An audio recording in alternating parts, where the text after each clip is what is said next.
어떤 사람 안에 다른 사람이 또 살아있는 경우가 있습니다. 대표적인 경우가 산모입니다. 산모는 어머니 몸속에 또 아기가 살아 있습니다. 그래서 어머니는 이 아기 때문에 입덧을 하기도 하고 또 배가 불러오기도 하고 때로는 굉장히 힘들 때도 있습니다. 산모는 이 아기 때문에 함부로 소리를 지를 수도 없고 함부로 뛸 수도 없고 함부로 다른 사람과 싸울 수도 없습니다. 왜냐하면 잘못하면 아기가 다칠 수 있기 때문에 모든 것을 아기를 위해서 절제를 해야 되는 것입니다. 엄마 안에 아기가 살아있는 것입니다. 요즘은 스마트폰이 발달이 돼가지고 사람들은 핸즈프리라 해가지고 귀에 그냥 안 보이게 꽂고 막 이야기하면서 다니는 사람들이 있습니다. 어떤 때는 뭐 희죽희죽 웃고 무슨 뭐 이야기를 막 하고 이러는데 미쳤나? 응? 저 사람이 미쳤나? 나중에 딱 생각을 해보니까 핸즈프리를 가지고 저렇게 누구하고 이야기를 하고 있는 겁니다. 그 사람은 지금 미친 것이 아니고 다른 사람과 지금 연결되어서 이야기를 하고 있는 것입니다. 그러다가 전봇대 딱 박으면 굉장히 꼬시죠. 아, 저거 참 꼬시다. 지금 혼자 희죽희죽 웃고 저 떠들고 이러더니 그냥 박아버리니까 조용하네. 그런데 그렇게 요즘은 합니다. 미국의 특수부대 요원들은 어떻습니까? 전부 이 무전기를 달고 작전을 합니다. 그래서 몇 명이 움직이지만 상부 부대와 같이 지금 움직이고 있고 어디에 지금 적이 있고 어디를 뚫고 들어가야 되고 어디에 총을 쏘아야 되는지 다 지시를 받으면서 움직이는 것입니다. 이 사람들은 다른 사람이 그 사람 속에 들어와 있는 것은 아니지만 연결이 되어가지고 연합작전을 하고 있는 것입니다. 예전에 어떤 어머니는 자기 아들이 내사 상태에 빠져가지고 심장을 다른 젊은이에게 기증을 했습니다. 그리고 세월이 지난 뒤에 그 심장을 기증받은 그 청년을 만나게 되었습니다. 요즘 또 그런 행사를 하는 것 같습니다. 어머니는 그 기증받은 자기 아들의 심장을 기증받은 그 젊은이 가슴에 손을 대어봐도 되느냐 이렇게 물어봤습니다. 대어보라 이러니까 자기 아들 심장에 뛰는 것이 느껴지는 것입니다.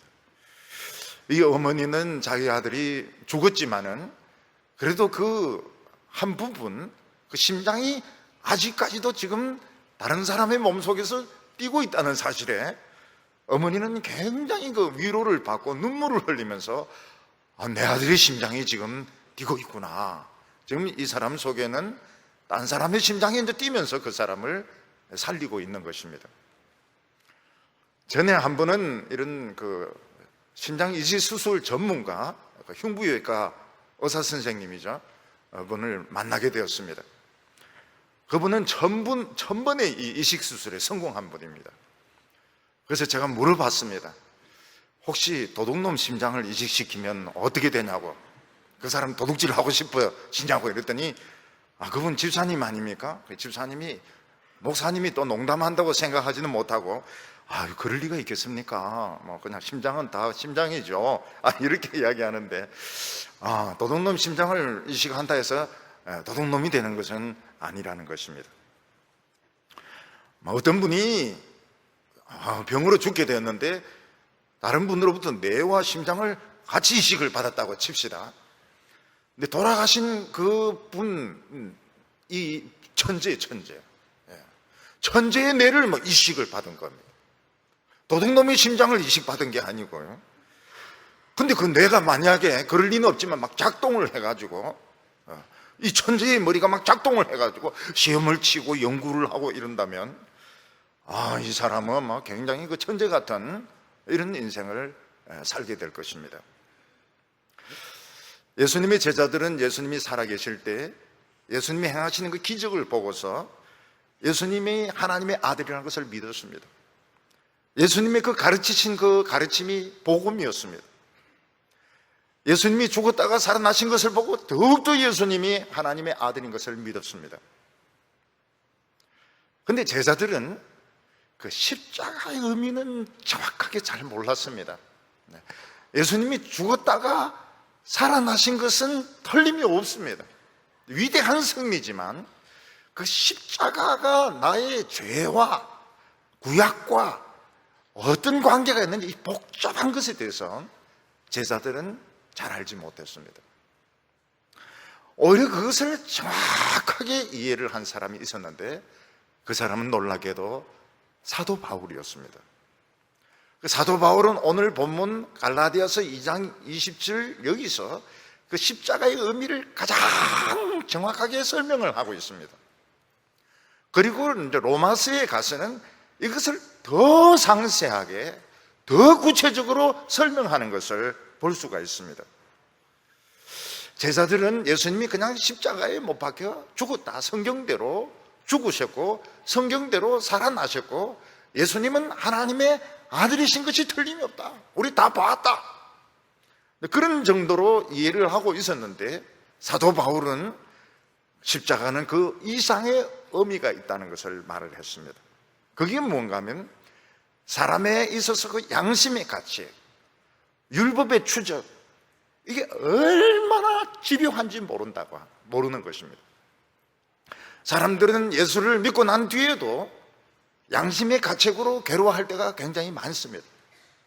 옛날에 한 말, 옛말에 했던 행동 때문에 굉장히 괴로워합니다. 예수님으로 거듭났다는 말을 들으면서도 실제로 양심은 괴로운 것입니다. 나중에 심판대에 가면은 양심이 난리를 칩니다. 발작을 일으킵니다. 근데 사도 바울은 그 예수님의 가르침을 통해서 이 십자가가 그 율법을 어떻게 끝을 내었으며 우리의 이 죄책감을 어떻게 끝을 내었으며 우리의 양심의 가책을 어떻게 해결했는가 하는 걸 분명히 알게 되었습니다. 그게 갈라디아서 오늘 본문이고 이게 이제 로마서에서 이야기를 하고 있는 것입니다. 왜 이게 중요한가 하면 우린 예수 믿고 난 뒤에도 늘 양심의 가책으로 괴로워합니다.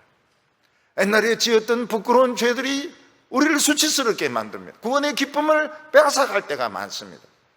그때 사도 바울은 십자가가 얼마나 위대하게 이 양심의 고통, 죄의 추적을 해결했느냐 하는 것을 우리에게 설명을 해주고 있는 것입니다. 오늘 첫 번째는 우리 모든 인간에게는 죄의 추적자가 있다 하는 사실입니다. 요즘 사람들은 밤이나 낮이나 도시에서나 건물 안에서 죄 짓는 거 결국 다 잡히게 되어 있습니다. 왜냐하면 도시나 건물 모든 곳에 지금 CCTV가 다 설치가 되어 있습니다. 그래서 누구를 폭행을 했다든지 성추행을 했다든지 또 자동차로 사람을 치고 이렇게 그 도망을 쳤다든지 뺑소니를 쳤다든지 거의 다 잡힙니다. 왜냐하면 지금 온 도시 건물 안팎에 CCTV가 설치가 되어서 24시간 계속 찍고 있기 때문에 그렇습니다. 본인은 모르는 것 같아도 사거리에서 건물 구석구석에서 전부 다 찍고 있습니다. 빅톨 위고가 쓴 그 레미제라블을 보면 이 장발장이 빵 하나를 훔쳐가지고 19년을 감옥에서 삽니다.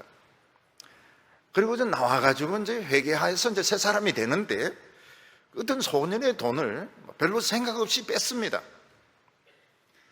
그리고 장발장은 정말 변화되어 가지고 정말 시장이 되고 또 어떤 그 매춘 여성의 딸을 입양해가지고 키우고 참 좋은 일을 많이 하지만 형사는 끝까지 따라다닙니다. 왜냐하면 이 19년이나 감옥에서 살았던 이 흉악범이 소년을 위협해가지고 돈을 뺏었기 때문에 이놈은 다시 감옥에 집어넣어야 된다. 그래 끝까지 따라다닙니다. 그래서 이 양녀를 지금 데리고 살고 있는데 형사가 계속 따라오니까 결국은 이 요양원으로 숨습니다. 수도원으로 도망갑니다. 근데 거기까지 형사가 또 쫓아옵니다. 이 나중에 언제 이 형사의 추격에서 벗어나게 되는가 하면 형사가 이 장발장의 도움을 받고 장발장이 참 나쁜 사람이 아니구나, 내가 너무 저 사람을 의심했구나, 그래가지고 강에 빠져서 자살을 합니다. 그래서 형사가 죽고 장발장은 그 추격에서 벗어나게 되는 것입니다. 근데 모든 사람들은 아무도 안 볼 줄 알고 몰래 죄를 짓고 있는데 그 죄의 추적자가 있습니다. 그 죄의 추적자는 바로 양심입니다.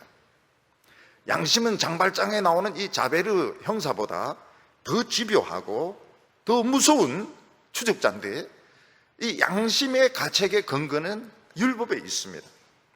하나님의 율법이 우리 모든 인간의 양심 속에 새겨져 있기 때문에 사람이 죄를 지으면 처음에는 잘 모르는 것 같지만 나중에는 이 죄가 다 기억이 나고 양심의 가책을 받고 고통이 생기게 됩니다. 그래서 나이가 들면 어떻게 됩니까? 나이가 들면 생각이 다 나요. 지금 젊으신 분들은 잘 안 믿으시는 것 같은데요, 늙으면 옛날에 지었던 죄들이 다 생각이 납니다. 늙는 거 슬퍼요. 왜냐하면 양심의 이 고통, 20대, 30대, 40대 했던 거 다 어릴 때 다 생각이 나기 때문에 굉장히 나이가 들어가면서 양심의 고통을 받게 됩니다. 미국에서는 그 여자 체조 대표 선수들을 의학적으로 도와주는 것 같지만 실제로 성추행을 했던 의사가 고발이 되어가지고 70년형을 살게 됩니다. 지금도 늙었는데 70년을 감옥에서 살게 됩니다. 이 사람은 그냥 성추행을 하고 잊어먹어 버렸습니다. 근데 그 어린 여자 선수들의 그 기억 속에 다 그게 기억 속에 남아 있었던 것입니다. 그 어린 여자 선수들이 어린이로 있습니까? 성인이 됩니다. 성인이 되면서 너무너무 괴로운 거예요. 그래서 그들이 견디다기 인생이 너무 자신들의 인생이 불행하게 되기 때문에 결국은 고발을 하게 됩니다. 그 의사를 법정에 세우고 그 피해를 입은 체조 선수들이 나중에 커가지고 전부 자기가 당한 피해를 다 이야기합니다. 그리고 웁니다. 70년 형이 때려지고 난 뒤에 다 울었다고 이야기하고 있습니다. 이것은 우리나라도 마찬가지입니다. 미투라고 해가지고 사회가 그냥 발칵 뒤집어졌습니다. 지난 일이기 때문에 다 끝났겠지, 그렇게 생각하고 있는데 그 피해자의 그 마음 속에는 그 고통이 그대로 살아있었던 것입니다. 그 본인들의 그 가해자의 마음 속에도 있었는데 그때는 그냥 정신이 없어서 이런 식으로 눌러놓았는데 이것이 다 살아나는 것입니다. 그래서 죄는 절대로 없어지지 않습니다. 죄는 반드시 살아나게 되어 있습니다. 양심을 통해서 살아나게 되어 있습니다. 단지 사람들은 이 양심을 막 잠재워 놓습니다. 남들도 다 그렇게 하는 거야. 나는 그때 술에 취해서 정신이 없어서 내 의도가 아니었어, 이런 식으로 양심을 마비를 시켜 놓는 것입니다. 근데 본인이 와서 정언을 하면, 피해를 입은 본인이 와서 정언을 하면 양심이 살아나게 됩니다. 또는 어떤 날 자기 인생에 대해서, 살아온 인생에 대해서, 특히 비 오는 날 진지하게 생각할 때 그 옛날에 잘못했던 행동들이 생각이 나게 됩니다. 또는 죽게 되었을 때, 아니면 심판대 앞에 서면 어떻게 됩니까? 심판대 앞에 서면은 이 마비되었던 양심이 전부 눈을 벌떡 뜨면서 막 떠들기 시작합니다. 전부 다 이야기하게 됩니다. 유대인들은 나치 때 유대인들을 괴롭히고 고통을 주었던 그 수용소에 있었던 사람들 땅끝까지 가서 찾아내었습니다. 이들이 이름을 바꾸고 성형수술을 하고 그들이 딴 사람처럼 살아가다 끝내 가서 찾아내어 가지고 결국은 법정에 세우고 감옥에서 살게 합니다. 90년, 90살, 100살까지 살게 합니다. 빨리 죽는 것을 원치 않습니다. 오래 살게 하는 것이 목적입니다. 오래 살게 하면서 이런 사람이 있었다는 것을 알려주는 것이 목적인 것입니다. 근데 이 세상에서 죄를 안 지은 사람이 한 명이라도 있느냐? 없습니다. 마음속으로 다른 사람을 안 죽여본 사람이 있느냐? 없습니다. 마음속으로 음란한 짓을 안 해본 사람이 있느냐? 없습니다. 말로 다른 사람에게 상처를 안 줘본 적이 있느냐? 없습니다. 율법은 그 사람을 찾고 있고 그 사람의 양심은 지금은 잠들어 있지만 그 양심 속에 이게 죄가 살아 있습니다. 그러다 어느 날 설교를 듣든지 어떤 날 그 피해자를 직접 만나서 이야기를 듣든지 아니면 하나님의 심판대 앞에 서면은 이제 이 양심이 막 소리를 지르면서 옛날에 남에게 상처 주었던 말들, 남에게 생각으로 죄를 지었던 거, 나중에 뭐 행동으로 죄를 지었던 거 전부 자기 입으로 다 떠들게 되어 있는 것입니다. 그래서 성경 말씀은 행위로 의로워지려고 하는 사람은 자기를 속이는 자라고 말하고 있습니다. 17절 보면 만일 우리가 그리스도 안에서 의롭게 되려 하다가 죄인으로 드러나면 그리스도께서 죄를 짓게 하는 자냐? 결코 그럴 수 없느니라. 어떤 사람은 그리스도 안에서 의인이 되기 위해서 하나님의 일을 많이 했습니다. 큰일도 엄청나게 했습니다. 목회도 크게 했고 많은 사람들의 인정과 칭찬을 받았습니다. 무슨 감투도 썼습니다. 감사패도 수도 없이 받았습니다. 그 사람은 복음적인 설교를 했습니다. 참 너무나도 감동적인 말들을 했습니다. 근데 나중에 보니까 그 사람이 깨끗하지가 않은 것입니다. 돈도 깨끗하지가 않고 남녀 문제도 깨끗하지 않고 나중에 보니까 야망과 욕심과 거짓으로 가득 차 있다는 것이 드러나고 있는 것입니다. 요즘 우리 기독교 교계의 문제가 바로 여기에 있습니다. 주님을 위해서 너무 많은 일을 했습니다. 너무 큰 일을 했습니다. 근데 돈 문제나 남녀 문제나 명예나 욕심에 정직하지가 않은 거예요. 그리스도 안에서 참 의인입니다. 너무 훌륭한 일을 많이 했습니다. 근데 보니까 죄인이. 그러면 예수님이 시켰냐는 거예요. 예수님이 그 큰 목회를 하고 그 많은 선교를 하고 많은 일을 한 사람을 예수님이 죄짓도록 시키느냐는 것입니다. 그것은 아닙니다. 왜냐하면 그 사람은 자기 자신이 그 죄에 빠졌던 것입니다. 자기 자신이 함정에 빠진 거예요. 이 사람은 어떻게 자기를 합리화를 시켰는가 하면 하나님을 위해서 큰 일을 하고 많은 일을 하고 많은 사업을 벌리는 것은 어려워지는 것이고 하나님을 사랑하는 것이고 하나님을 잘 믿는 것이라고 스스로 그렇게 합리화를 시켰던 것입니다. 그래서 사람들은 저 사람은 의인이구나, 저 사람은 정말 믿음이 좋은 사람이구나 이렇게 생각을 했는데 사실 인간의 동기 속을 들어가면 아무리 하나님의 일을 하더라도 아무리 설교를 잘한다 하더라도 그 동기 속에는 돈을 조금이라도 좋아하지 않고 명예를 조금이라도 좋아하지 않고 그러면서 그 일을 하는 사람은 없다는 겁니다. 무슨 말인가 하면 큰 목회를 하니까 명예가 오는 거예요. 그리고 사례도 많이 주는 거예요. 차도 교회에서 좋은 차 사주는 거예요. 그런 마음이 하나도 없이, 예를 들어서 교인들이 100만 명인데 전부 노숙자라면 아무도 그 교회에 부임 안 하려고 합니다. 노숙자 100만 명의 교회에 누가 부임을 하려고 합니까? 전부 와서 돈 달라고 그러고 말이죠.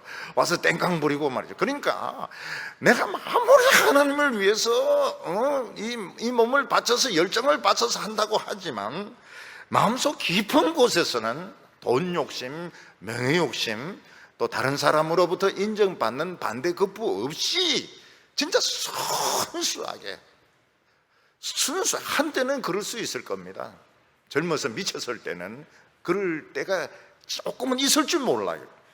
그러나 그때라 하더라도 아무리 젊은 사람이라 하더라도 정말 순수하게 하나님의 일을 할 수는 없다는 겁니다. 왜냐하면 사람 마음속에 이미 탐욕이 있기 때문에 죄성이 있기 때문에 100% 순수하게 하나님의 일을 하진 않는다는 것입니다.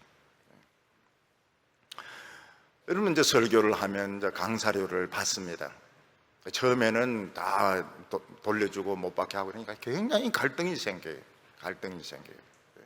나중에는 어떻게 됩니까? 그 받는 것이 좋습니다. 받는 것이 좋아요. 그래서 내린 결론이 뭔가 하면 안 나가는 것이 제일 낫다. 교회에서 자기 일은 자기가 알아서 하기, 목사는 자기 교회를 지키는 것이 제일 낫다. 그래도 100% 순수하다고 볼 수 있느냐? 100% 순수한 건 없어요. 그러니까 어떤 하나님의 일을 통해서 교회를 크게 부흥시켰기 때문에, 어떤 큰 감투를 썼기 때문에 그 사람은 어렵다, 이런 건 스스로 함정에 빠지는 거라는 것입니다. 단지 경영 능력이 좋은 거죠. 재주가 좋고 머리가 좋고 의인하고는 상관이 없다는 것입니다. 그래서 어떤 업적을 통해서, 어떤 일을 통해서, 그 사람이 하는 말을 통해서 어렵다, 이런 생각을 하는 것은 스스로 함정에 빠지는 거라고 말하고 있습니다. 형사는 알고 있습니다. 자기 양심은 알고 있고 율법은 알고 있습니다. 그 사람이 그렇지 않다는 것을, 그 사람이 말하고 행동이 틀리다고 하는 것을 알고 있는 것입니다. 여러분, 아나니아하고 삽비라는 그 교회 헌금을 바치는데 반을 떼놓고 전부입니다 이러면서 이제 했다가 죽었습니다. 천국 갔겠습니까? 지옥 갔겠습니까? 우리가 그런 경우 얼마나 많아요. 얼마나 많아요. 남인데 돈 주면서 이거 전부입니다, 이렇게 받는 사람도 기분 좋고 주는 사람도 기분 좋지, 실제로는 반인데. 그런 경우가 얼마나 많습니까? 하나님이 그대로, 성경 그대로 실체해라, 그러면 이렇게 죽고 저렇게 죽고 돈 주고 죽고 헌금 내고 죽고. 그 우사가 하나님의 법궤를 나르다가 막 뛰니까 잡지 않았습니까? 우리 교인들 막 법궤가 떨어지려는데 잡겠습니까? 안 잡겠습니까? 법궤는 하나님의 거룩한 것이다, 떨어지려면 떨어지라, 이러겠습니까? 잡는다고요. 할머니들부터 먼저 잡죠. 죽겠습니까? 안 죽겠습니까? 죽어야죠. 그러니까 어떤 행위를 가지고 저 사람 믿음이 좋다 나쁘다, 큰 목회를 했으니까, 설교를 잘하니까, 그런 것은 스스로 속이는 거라는 겁니다. 18절 말씀 보면, 내가 헐었던 것을 다시 세우면 내가 나를 범법자로 만드는 것이니. 사도 바울은 유대인과 이방인 사이를 허물었습니다. 왜냐하면 예수님이 십자가에 못 박혀 죽으시고 난 뒤에 유대인과 이방인 사이는 허물어졌다. 이게 뭡니까? 이제는 인간의 껍데기는 중요하지 않고 속에 믿음이 중요하다는 것입니다. 그런데 예루살렘에서 야고보가 보내었다고 주장하는 사람들, 사실 야고보가 보낸 사람도 아닙니다. 조사로 온 거예요. 그러니까 이방인하고 유대인의 차이는 있다. 근데 만약 이렇게 이야기한다면 그럼 거짓말하고, 왜냐하면 조금 전까지는 그런 행동을 안 했거든요. 조금 전까지는 형제라고 불렀거든요. 같은 믿음의 사람이라고 불렀거든요. 그래서 그거는 내 자신을 정죄하는 거라고 말하고 있습니다. 그래서 우리가 언제 양심으로부터, 이 형사로부터 벗어날 수 있느냐? 죽는 것밖에 없습니다. 19절에 보면, 내가 율법으로 말미암아 율법에 대하여 죽었나니 이는 하나님에 대하여 살려 함이라. 양심의 추적을 피할 수 있는 방법, 율법으로부터 벗어날 수 있는 방법은 죽는 수밖에 없습니다. 죽는 그 방법 외에는 절대로 양심으로부터, 율법으로부터 벗어날 수가 없습니다. 그런데 문제는 무엇인가 하면, 이게 우리가 지금 죽은 것이 아닌데 죽었다고 볼 수 있느냐는 것입니다. 우리 멀쩡하게 지금 살아있는데 살아있는 사람을 죽었다 이렇게 말할 수 있느냐? 이게 문제입니다. 이게 가능하다는 겁니다. 이게 십자가와 예수님으로 가능하다는 것입니다. 오늘 여기 크게 두 번째로 보면 예수님이 십자가에 못 박혀 죽으신 의미에 대해서 말씀하고 있습니다. 우리가 하나님을 모를 때 우리 별 생각 없이 행동하고 말하면서 죄를 많이 짓습니다. 근데 그때는 우리는 이 양심의 고통 같은 거 잘 몰라요. 교회 안 다니면서 또 다니더라도 신앙이 별로 없을 때는 양심의 고통 같은 거 별로 없습니다. 근데 이제 어느 순간 말씀이 이제 비춰지게 되고 또 자기도 모르는 사이에 이제 성령이 역사하면서 어떤 일이 일어나게 되는가 하면 그 영혼이 번민을 하게 됩니다. 번민이란 말이 딱 맞아요. 왜냐하면 양심의 고통 같은 거는 모릅니다. 그냥 만족이 없어요. 그리고 하나님에 대해서 반항심이 막 생깁니다. 하나님에 대해서 반항심이 생기고, 그리고 막 죄를 안 짓고 싶은데 죄는 짓게 되고, 그리고 막 죄를 짓습니다. 술도 마시고 막 우상숭배도 하려고 막 하는 이런 반항심, 하나님에 대한 반항심, 그런 게 막 생깁니다. 이게 잘 믿다가 그런 일이 생겨요. 학생들 같은 경우에는 막 반항심이 생깁니다. 부모에 대해서도 반항심이 생기고, 목사님에 대해서도 반항심이 생기고, 하나님에 대해서도 반항심이 생기고, 이게 이제 사실 영혼이 번민을 하는 것입니다. 번민을 하는 것인데, 근데 사람들은 제가 지금 사춘기를 겪고 있다, 반항심이다, 이렇게 이야기하는 것입니다. 지금 막 반항하고 있다 이렇게 이야기하는데, 실제로는 그 영혼이 번민을 하고 있는 것입니다. 근데 할 수 있으면 끝까지 내가 옳다, 내 주장이 옳다, 내 하고 싶은 대로 막 하고 싶습니다. 그래서 놀려고 하고, 막 집도 나가보려고 하고, 담배도 막 숨어서 피우기도 하고, 예배도 막 빠지기도 하고. 그런데 마음의 번민은 점점 이게 커지는 것입니다. 누가 쫓아오는 것 같고 양심이 편할 날이 없어요. 계속 괴롭습니다. 수련회 가서 설교 들으면 어떻습니까? 전도사님, 목사님 자기만 보고 막 설교하는 것 같아요. 자기 막 죄 가지고 설교하는데 자기만 보면서 막 회개하라고 하는 것 같아요. 그래서 오늘 왜 또 내보고 자꾸 저런 소리 하느냐고. 근데 나도 한번 앉아보니까 내보고 하는 것 같더라고요. 나도 보니까 설교하는 사람은 누구 한 명을 보고 하지는 않거든요. 이렇게 하는데 앉아서 이렇게 보니까 꼭 자꾸 내 쪽을 보고 하는 것 같은 생각이 들더라고요. 나를 찍어서 막 하는 소리 같더라고요.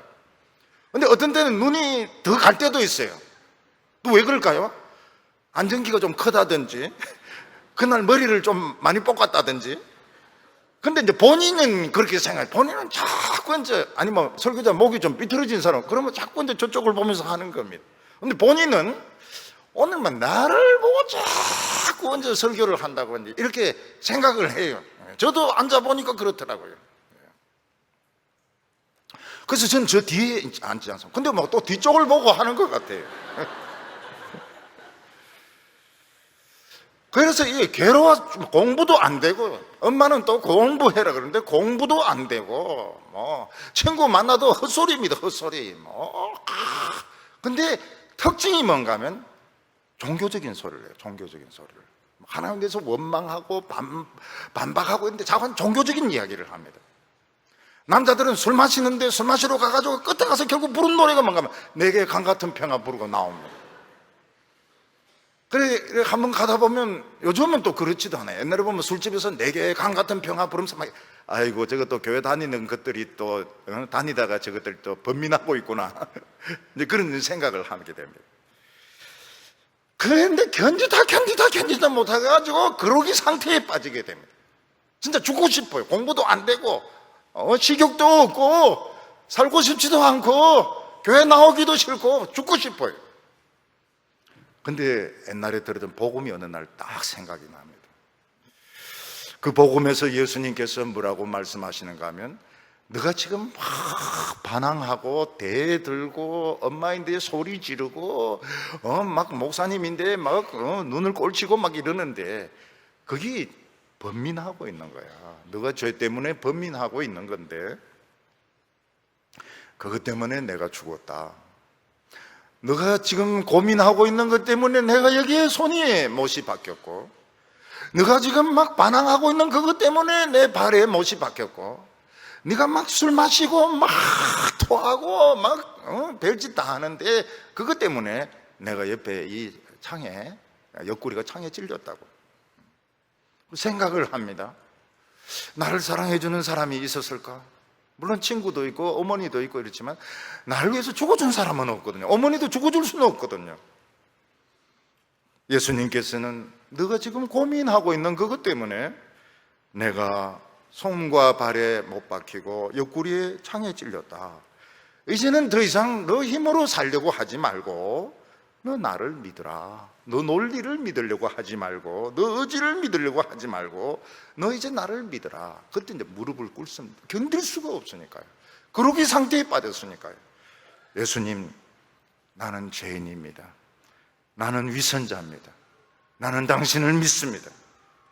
그리고 별일이 없어요. 별일이 없습니다. 근데 이상하게 마음이 시원해지고요.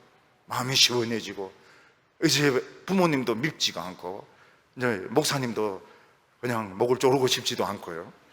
그리고 하나님이 싫지 않고 이렇게 뭐 큰 변화는 없어요. 그런데 뭔가 마음이 편안해지게 됩니다.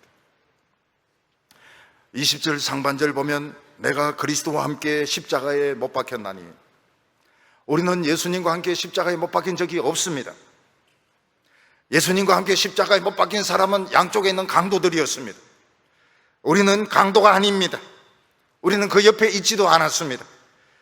예수님이 십자가에 못 박힐 때 그 위에 우리 엎어져서 같이 겹쳐져서 못 박힌 적이 없습니다. 복음성도 요즘 보니까 유행하는 게 예수님하고 같이 겹쳐서 그 손에 손을 겹쳐서, 우리는 예수님 위에 겹쳐진 적도 없습니다. 근데 놀라운 것이 뭔가 하면 그 번민하고 그 괴로워하다가 예수님이 내 때문에 못 박히셨지, 죽을 정도로 나를 사랑하셨지, 이렇게 믿는 순간 우리는 법적으로, 현실적으로가 아닙니다. 법적으로 예수님과 함께 죽은 겁니다. 이거는 뭘 보여주는가 하면 죄의 추격이 얼마나 집요한지 보여주는 것입니다. 죄는 끝까지 추격을 해서 다 찾아냅니다. 어떤 죄까지 찾아냅니까? 그 사람이 한 말, 그 사람이 생각한 것, 그 다음에 다른 사람에게 고통을 준 것 전부 다 찾아냅니다. 언젠가는 다 찾아냅니다. 근데 거기서 벗어날 수 있는 유일한 길이 뭔가 하면 십자가 밖에는 없습니다. 이거를 사도 바울이 계시로 알아낸 것입니다. 우리가 양심의 추격으로부터 율법의 추격으로 모든 죄지었던 생각들, 나쁜 말 했던 것들, 거기서 벗어날 수 있는 유일한 길은 예수님의 십자가 못 박힌 그 앞에 무릎 꿇고 죄인입니다 고백하고 그 무덤 속에 들어가는 것입니다. 그때 어떤 일이 일어나게 됩니까? 율법에 내 이름은 사망 이렇게 적혀 있습니다. 김 누구누구는 사망, 이제 추격이 필요 없다고 이야기를 하게 됩니다.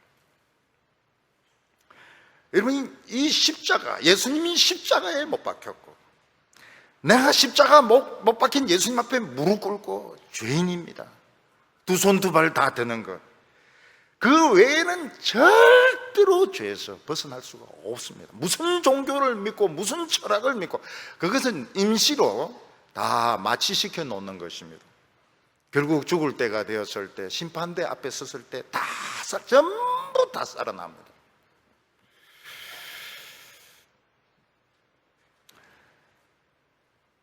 우리는 그 예수님의 십자가, 그 십자가가 그렇게 권세가 있습니다. 근데 문제는 무엇인가 하면 우리 예수 믿는 사람들의 양심은 더 예민해집니다. 그래서 시도 때도 없이 양심이 괴로운 거예요. 십자가에서 내 과거의 죄는 다 용서받았는데도 기억이 나는 겁니다. 시도 때도 없이 양심의 고통이 막 찾아옵니다. 그래서 침체가 됩니다. 자주 침체가 됩니다. 우울해집니다.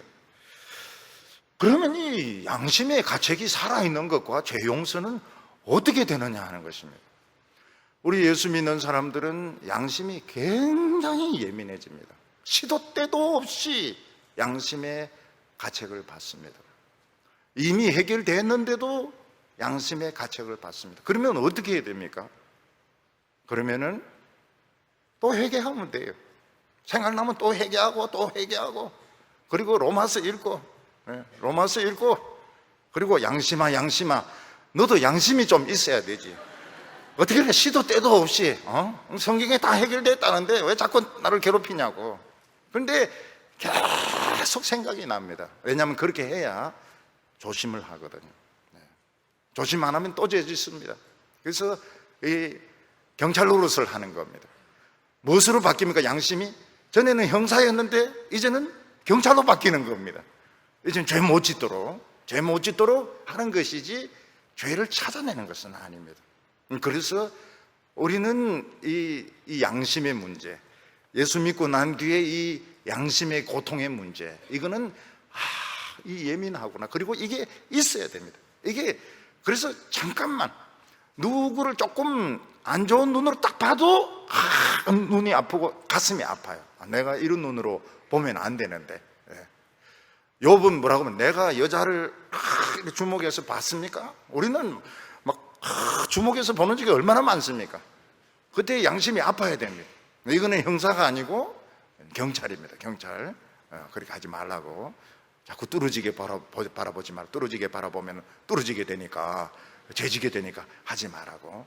그래서 양심의 가책은 있지만 죄를 찾아내는 것은 아닙니다. 죄를 예방하는 것이죠. 그리고 자꾸 괴로우면 또 회개하면 돼요. 오늘 여기 세 번째로는, 마지막으로, 우리는 예수님과 함께 새로운 인생을 산다고 말하고 있습니다. 예수 믿는 사람의 공통된 특징이 무엇인가 하면, 옛사람은 십자가에 못 박혀 죽었다, 옛자는 죽었다는 것입니다. 물론 우리는 죽지 않았습니다. 우리는 죽지 않았어요. 우리는 십자가에 같이 못 박히지 않았습니다. 근데 적어도 우리는 예수님 앞에 무릎은 꿇었습니다. 무릎은 꿇었고 죄인이라고 고백을 했고 두 손 두 발 다 들었습니다. 이것은 우리가 죽은 것입니다. 우리 옛사람이 죽은 것입니다. 안 죽었는데 왜 죽었다고 합니까? 이식이 일어나게 됩니다. 무슨 이식이 일어나게 되는가 하면, 내 심장이 예수님의 심장으로 이식이 되게 되고, 내 뇌가 예수님의 뇌로 이식이 되게 됩니다. 처음에는 이게 너무 약하게 뛰어가지고 정말 이게 예수님의 심장인지 옛날 내 심장인지 잘 구분이 안 될 때가 많습니다. 처음에는 축구할 때 막 뛰다가 예배 들 때는 너무 느리게 뛰고 졸고, 뇌도 마찬가지입니다. 뇌도 뭐 돈 벌고 누가 돈 이야기하면 눈이 번쩍 뜨이고 머리가 막 돌아가고 설교 말씀은 잘 안 들어오고 이러지만은 조금씩 심장도 이제 뛰기 시작하고 뇌도 작동하기 시작합니다. 심장이 이식이 되고 뇌가 예수님의 것으로 이식이 되기 시작하는데, 중요한 변화가 뭔가 하면 더 이상 하나님이 무섭지가 않다는 것입니다. 예수님이 십자가에 못 박힌 것을 믿지 않는 사람은 다 하나님을 무서워합니다. 하나님은 어떤 하나님이신가? 무서운 심판하신, 번개를 치시는 하나님, 태풍을 일으키신 하나님, 지진을 일으키신 하나님, 전쟁을 일으키신 하나님, 무서운 하나님입니다. 그래서 이슬람은 전부 엎드려서 절을 합니다. 무섭기 때문에, 하나님 너무 무섭기 때문에 전부 일동 경례 막 다 그냥 머리 숙여가지고 절을 합니다. 하나님 무섭기 때문에 그렇습니다. 우리도 예수님을 인격적으로 만나기 전에는 하나님이 굉장히 무섭습니다. 하나님이 굉장히 무서워요. 예배 드리다가 딴 생각하다가 막 심장마비 일어날 것 같고 번개 치고 이러면 예수님이 재림하는 것 같고요. 어떤데 저 어렸을 때 화장실에 갔는데 막 번개가 치는데 나오지도 못하고 들어가지도 못하고 지금 예수님이 재림할 것 같은데 막 굉장히 무서웠던 적이 있습니다. 그런데 예수님 앞에 무릎 꿇고 난 뒤에는 하나님이 사랑하는 나의 아버지가 되는 겁니다. 사랑하는 나의 아버지, 이름 높여 드립니다. 참 좋죠. 사랑하는 아버지, 우리 아버지. 아버지, 아버지, 아버지. 어떤 분은 기도할 때 아버지, 아버지, 아버지, 아버지 이러면서 막 아버지를 계속 부릅니다. 아버지 어찌 됐는지 모르겠지만 아버지, 아버지, 아버지, 아버지 좋아가지고. 여러분, 아들들은 좀 그 인정머리가 없어요. 아들들은 그 키워봐야 좀 그런 것 같아요. 딸들은 아버지, 아버지, 아버지. 간이면 녹아버립니다. 한 번 아버지 부르면 간이 녹고 두 번 부르면 썰개가 녹아버리고. 딸들은 막 아버지 부르면 막 간이 그냥 없어져 버려요. 하나님이 우리에게 그런 마음을 주셨습니다. 그걸 양자의 마음이라 그러고 성령을 마신 겁니다. 성령을 마신 거예요. 술 마셨다고요? 아닙니다. 성령을 마신 겁니다. 성령을 마시고 난 뒤부터는 하나님 아버지 이 기도가 나옵니다. 그래서 기도할 때 오 신이시여 이런 기도는 좋은 게 아닙니다. 예수님이 오 신이시여 이렇게 하라고 하지만 아버지, 아버지라고 부르라고 하십니다. 아버지, 아버지, 좋은 아버지. 성령을 마셨기 때문에 예배가 좋은 거예요. 성령을 그냥 마신 겁니다. 성령이 조금 온 게 아니고 성령이 마셨기 때문에 오후 예배까지 오는 겁니다. 그리고 또 변하는 게 뭔가 하면 자기 자신을 사랑하게 됩니다. 사람들은 자기 자신을 사랑한다 하지만 실제로는 학대하고 있습니다. 어떻게 학대를 합니까? 남을 괴롭히면서 학대를 합니다. 그래서 힘이 약한 사람 막 괴롭혀요. 여자들을 막 괴롭힙니다. 학대하면서 즐기는 거예요. 그게 결국은 자기 자신을 학대하는 거예요. 자기 자신의 인격을 그렇게 만드는 것입니다. 그리고 술로 학대를 합니다. 술 마시면 얼마나 머리가 아픕니까? 비틀거립니까? 근데 막 술을 막 퍼마시는 거예요. 남자도 퍼마시고 여자도 퍼마시고 박치기 하고 퍼마시고. 그러면서 우리 이 술 다 마시고 죽어버리자 그럽니다. 어떤 사람은 담배로 막 학대를 합니다. 피우고 또 피우고 또 피우고 한갑을 피우고 연기로 질식해서 죽어버리죠. 화토로 학대를 하는데 2박 3일 동안 아니면 3박 4일 동안 한숨도 안 자고 쪼옵니다.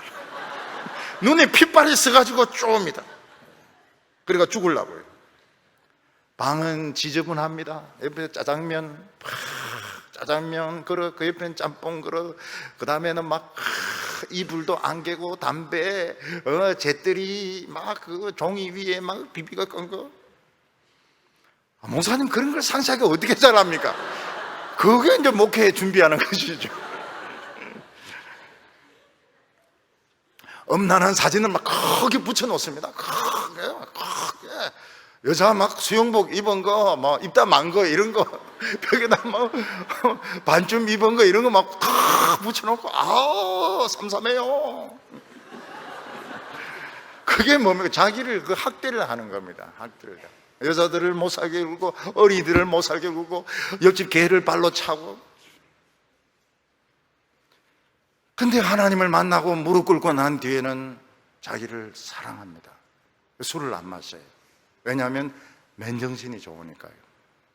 연기를 싫어합니다. 담배 연기 싫어하고요. 화도 그걸 왜 해야 됩니까? 왜 해야 돼요?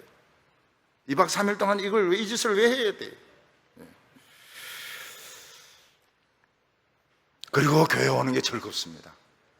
왜냐하면 내가 소중하기 때문에. 그래서 언어가 달라지게 됩니다.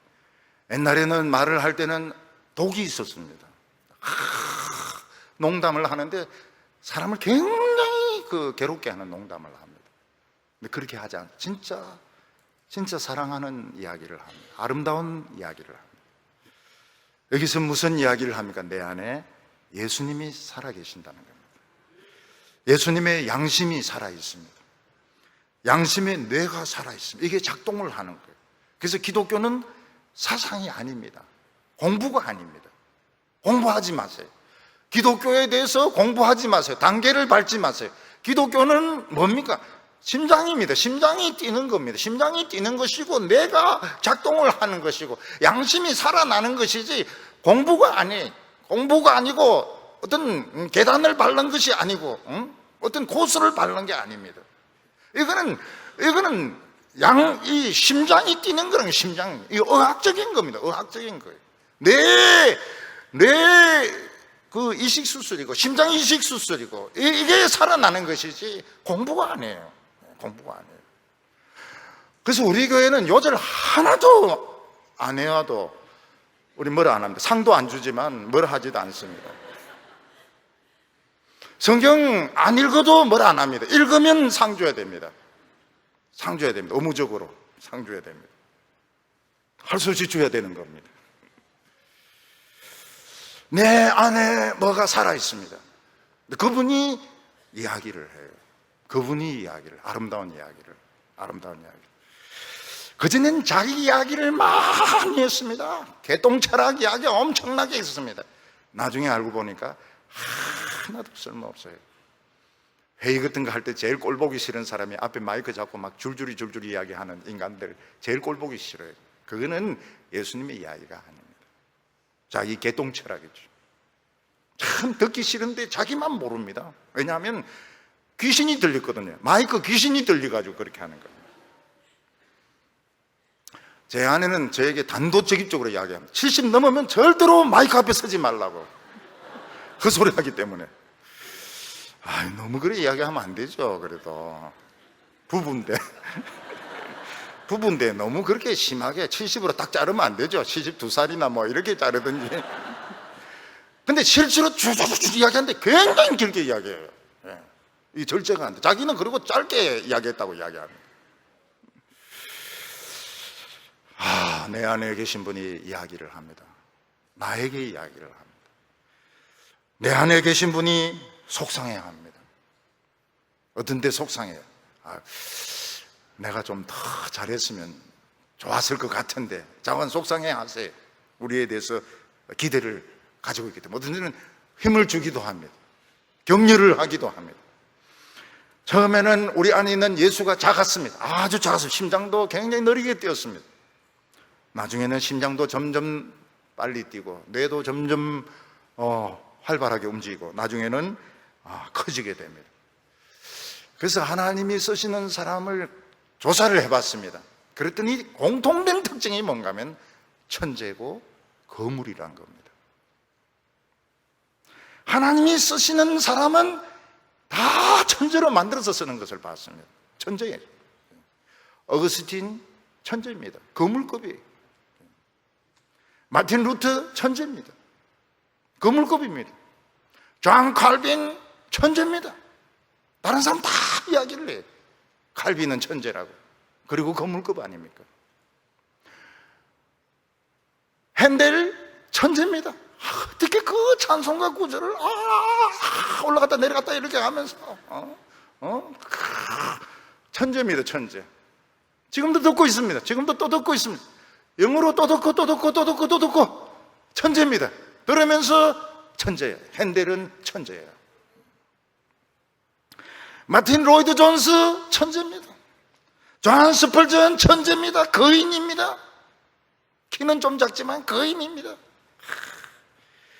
그 육성으로 6,000명, 7,000명 막 설교를 합니다. 그래서 하나님이 쓰시는 사람들은 다 천재입니다.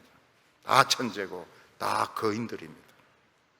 20절 중간에 보면 그런즉 이제 내가 사는 것이 아니요 오직 내 안에 그리스도께서 사신 것이라. 옛날 내 심장 막 죄 지을 때 빨리 뛰고 이랬던 그 심장은 이제 죽어지고 이제는 예배드리는 심장으로 이게 뛰게 되고 옛날에 막 남을 미워하는 이런 뇌가 아니고 이제는 하나님 말씀을 듣고 사랑하는 뇌로 다시 뛰게 되는 것입니다. 새로운 감정이 생기게 됩니다. 물론 옛날 감정도 그대로 살아있습니다. 엄난하고 더럽고 좋지 못한 감정도 있습니다. 그렇지만 후회를 합니다. 기쁘지가 않아요. 우리가 하나님의 뜻을 다 알지는 못하지만 조금씩 생각을 하기 시작합니다. 왜냐하면 내 안에 예수님의 뇌가 있기 때문에. 나중에는 어떻게 됩니까? 굉장히 정확하게 알아냅니다. 천재이기 때문에 정확하게 알아냅니다. 처음에는 예수를 믿어도 땡깡을 막 부립니다. 아직 어리기 때문에 심장이 땡깡 부리는 쪽으로 이게 아직 심장이 살아있어 막 때를 애를 쓰고 막 자기 뜻대로 안 되면 막 화를 냅니다. 나중에 예수님의 심장이 내 뜻대로 안 되는 것이 좋은 겁니다. 이 세상에 내 뜻대로 안 되는 게 얼마나 많아요. 내 뜻대로 안 돼야죠. 내 뜻대로 안 돼야 되고 주님의 뜻대로 돼야 되죠. 그럼 화가 안 나요. 20절 하반절 보면 이제 내가 육체 가운데 사는 것은 나를 사랑하사 나를 위하여 자기 자신을 버리신 하나님의 아들을 믿는 믿음 안에서 사는 것이니라. 여러분, 이런 사랑 받아봤습니까? 누가 사랑하는데 자기가 죽을 정도로 사랑해 준 사랑을 받아본 적이 있습니까? 아마 그런 사람은 참 행복할 것입니다. 어떤 여성이 있는데 남자가 죽을 정도로 자기를 사랑해 줬을 때 그 여성은 뭐 누가 무슨 소리를 해도 행복할 것입니다.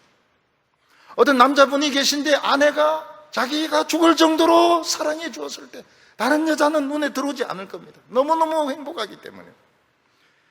근데 하나님의 아들이 죽어질 정도로 나를 사랑했습니다. 딴 게 눈에 들어옵니까?